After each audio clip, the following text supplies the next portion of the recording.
When the HOA sent armed enforcers to evict us, they forgot one thing. My wife is a Green Beret sniper. This isn't just a story of survival. It's a lesson in standing your ground. It started with a rosemary plant, a single potted herb tucked beside our mailbox. Its scent drifting across the porch like a promise of calm.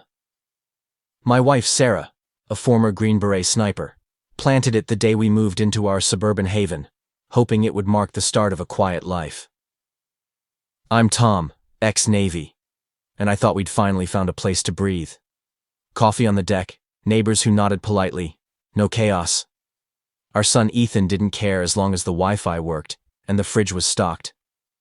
Sarah, though, scanned the roofline and muttered about clean sight lines. I figured she was joking about the gutters.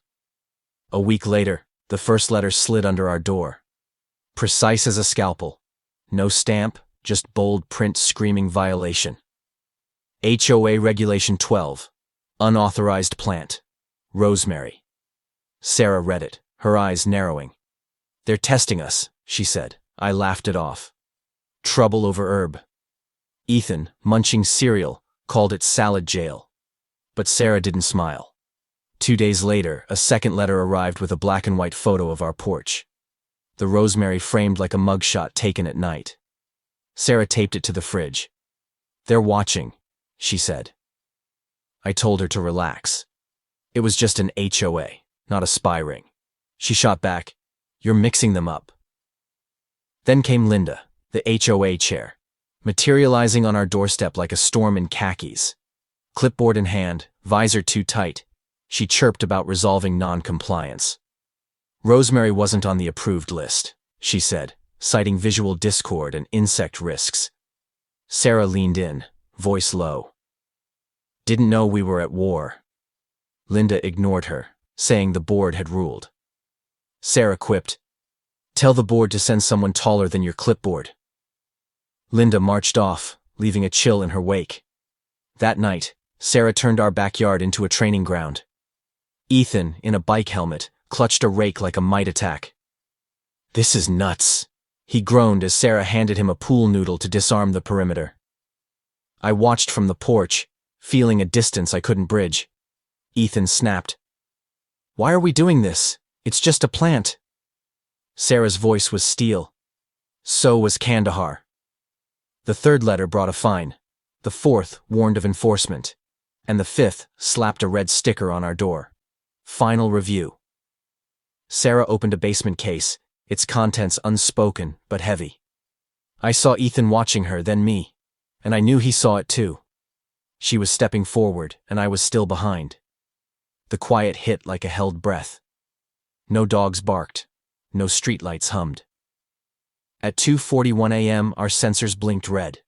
Sarah was up, vest on, earpiece in, moving like she'd never left the field. Ethan barreled downstairs. No complaints, just focus. A low growled outside. Not a drone, but something heavier. A modified vehicle. No sirens, just menace. Floodlights blasted our windows and 5 figures in black vests formed a triangle in our yard. Boots studding like a countdown. The doorbell rang, a cold single note. Sarah didn't answer. Instead, our sprinklers erupted, not with water, but with clouds of flour, blinding the intruders. Sarah dropped from the roof, a flash bang of marbles and caps cracking the night. One soldier tripped, another screamed, caught in a net.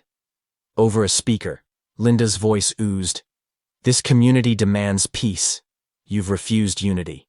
This is your final invitation." It wasn't a plea. It was a threat. I couldn't stay still. I hit the hose rig, blasting chalk and air, toppling the last man. Ethan threw a dummy tennis ball from training, triggering a glitter explosion that killed Linda's speaker. Sarah fired a flare, and the neighborhood woke. Windows opened, phones recorded, whispers spread. The squad retreated, shamed by eyes and lenses. But by morning, Linda had rewritten the story. An email claimed it was a scheduled safety drill, dismissing our footage as misinformation. Neighbors who'd seen the chaos now avoided us. The dad who'd shared toolbox tips forgot my name. A casserole dish we'd lent came back unwashed. No note. Linda's flyers flooded mailboxes, branding us accomplices in her controlled demonstration. I snapped, slamming a cupboard, spices scattering like shrapnel. Sarah didn't flinch. "She's not writing truth," Sarah said. "She's writing control." Sarah turned our living room into a war room. Sandbags, proxies, phone tiles. We built a broadcast, not with drama, but with evidence, footage, timestamps, heat signatures. Sarah's voice narrated, calm as a blade, exposing Linda's fake security firm, Sentinel Pine, and her siphoned HOA funds. Ethan ran camera. I voiced the script. We uploaded it anonymously. Tactical HOA raid families footage. By nightfall, it had 57,000 views. Mirrored, translated, dissected online. Local news ran blurred clips. Linda's voice unedited.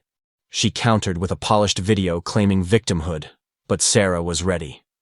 Her second cut split-screened Linda's lies with raw footage, payment logs, and board chats joking about neutralization. The finale showed our neighborhood, kids, dogs, then boots, and fog with text. "Which version do you want to live in?" Uploaded openly, it trended. Linda called a remote meeting, stepped back temporarily, her name off the ballots. But Sarah wasn't fooled. "She's reloading," she said. On a Tuesday, a soft knock hit like a gunshot. I opened the door to Linda. No badge, just a sweater and that potluck smile. "Hi, Tom," she said, scripted. Sarah stood in the hall, Ethan behind her tense. Linda wanted to talk peace, offered Sarah a role. "You're strategic," she said. "This place needs that." Sarah's eyes locked on her. "You want me to be your muscle?" Linda shrugged. "The uniform doesn't matter. The structure does." Sarah asked, "And if I say no?" Linda's smile held. "We'll see how long your peace lasts." She left with a parting shot. Power always finds its way home. We didn't celebrate. We checked sensors, rewrote protocols, added false peace response. I held a cracked mug we'd glued back together, its scar a reminder.